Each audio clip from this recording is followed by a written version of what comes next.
Alison Ranney. I'm with Koya Leadership Partners. I'm a partner there and I run the Chicago office. At Koya, we are executive recruiters and we specialize in leading mission-driven search. That means we work with nonprofit clients like cultural institutions or universities, colleges, foundations, and we often help them find their CEOs or presidents. You know, it's interesting in our industry, specifically in mission-driven search, it's not as impacted by the economy as other aspects of the search industry. So we have a very steady demand for our work. And in our case, Koya has been growing so dramatically in the last number of years that one of our biggest challenges is actually keeping up with the amount of work that we are invited to do, which is a really nice problem to have. So hiring good people and developing strong people to do the work alongside of us is a challenge, which is a great one to have. And I think going to the search industry more broadly, one of the real challenges and themes that we're seeing is a real focus on bringing more women and more leaders of color into leadership roles around the country and around the world. I love talking about what differentiates Koya from just in terms of the work that we do. We, as I mentioned before, we only do what we call mission-driven search. So that is a subset of the executive recruiting industry, and it attracts people who, like myself, are really interested in having more impact around the work that they're doing. And so everyone at Koya, some of us have come from the private sector, like myself, being an attorney. Others have come from the nonprofit sector or the social impact sector, but we're all interested in making a real difference in the world. It's interesting, our company motto is the right person in the right place can change the world. And I think about that every day in the context of our work, and I think a lot of my colleagues do too. You know, we're in the business of human capital in terms of recruiting and helping our clients identify and attract top leaders to their organizations. So we're in that field in the time of service that we provide to our clients. And internally, our human capital is one of the most important aspects of our business. So we're very focused on developing the people that we hire and having them move up within our organization, within Koya. And we really focus on crafting a culture that will really be second to none in terms of allowing people to do the work that they do, have the passion for that work, but also get real professional and personal satisfaction out of it. Some of the things that we do, for example, are we give every employee a certain amount of money that they can invest into an organization of their choice, and it really gives them the power to have an impact beyond their own personal giving and to report back to the rest of the folks in the company on the impact that those monies have had.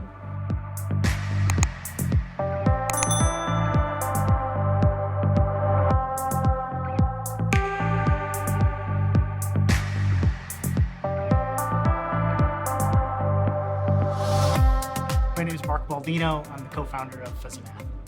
My business is a user experience design consultancy. So we help our clients design or redesign digital products or services. So it could be a mobile app, a website, or a piece of software. Well, I mean, I think it's a continual challenge, and it's around people. Any business owner, sales, obviously, getting clients in the door is a component, and that involves people, and employees are human beings as well. And I think all humans are really complex, and so keeping people happy in terms of my clients and my employees at the same time is, I think, a real challenge. I mean, we're a consultancy, right? So people hire us for our brains. Now we're doing design work, we're producing design artifacts at the end of the day, but we're solving problems for them. And because people are complex, it's hard to kind of keep everybody happy and moving in the right direction. So what I found is that it's a real balance between employee happiness and client kind of happiness and satisfaction. And what I try to practice to help with this challenge is is really to be empathic, to have empathy for people. And that can be my employees when they're struggling, to try to put myself in their shoes and understand what's going on in their minds and why they might be struggling. Or my clients. How do I truly make our clients happy? What is maybe bothering them? What are their challenges at their job or at their company? And so it's really this balance between those two. And I like to say that in the short term, when a client hires us, I advocate for the client in the short term and ensure their happiness, because that's how we get paid and how we run the business. But in the long term, human capital is an important component of my business, and so keeping my employees happy is extremely important. So short term goes to client happiness, but long term goes to my employee happiness. And so we've developed kind of a number of strategies to balance that, and it's really around trying to make sure we're working with the right type of people as a client, that they need our services, that we're providing a lot of value to them, and that my employees, then therefore putting my employees in a position to succeed, so that they're going to be happy or satisfied. And while a client that client project might not turn out maybe as well as we had wanted, there's opportunities for us to fix that, change what we're doing, try to get that client engagement in a proper space, but then evaluate whether that client makes sense for us moving forward. So we try to learn from all of our projects and figure out what's the right fit for Fuzzy Math from a client perspective, and make sure we're giving them value. And then that ensures that there's a fit overall in the long term for my employees, and that they're happy in kind of the long term. So I think humans are the biggest challenge I run into, and really it's this balance of keeping clients happy and keeping my employees happy over time. That's been a real challenge.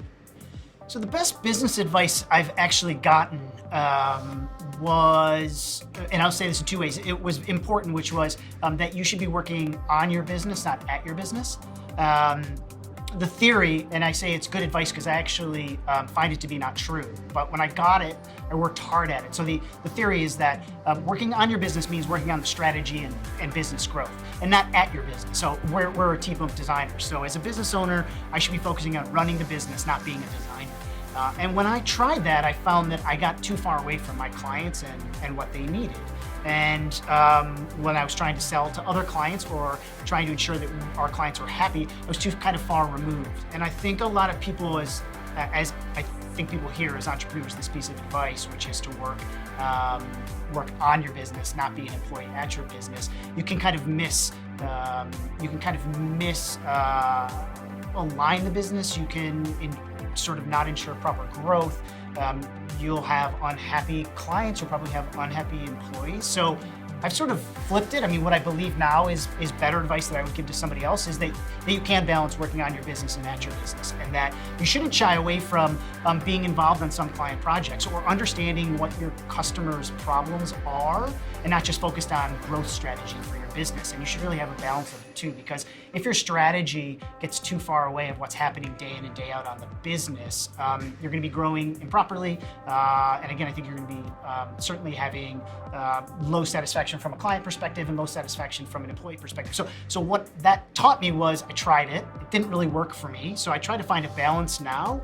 And it goes back to ensuring that the people that we are working for have a high level of satisfaction, our clients, because that leads to additional clients. It leads to referrals, which is the majority of where we get our businesses, is from people that know us and have worked with us. But it also ensures my employees are happy. If I'm in touch with what's happening in the business day in and day out, and that leads to higher retention rates. And again, when you're dealing in a business that's primarily human capital, the longer I can keep my team, the more successful the business is going to be.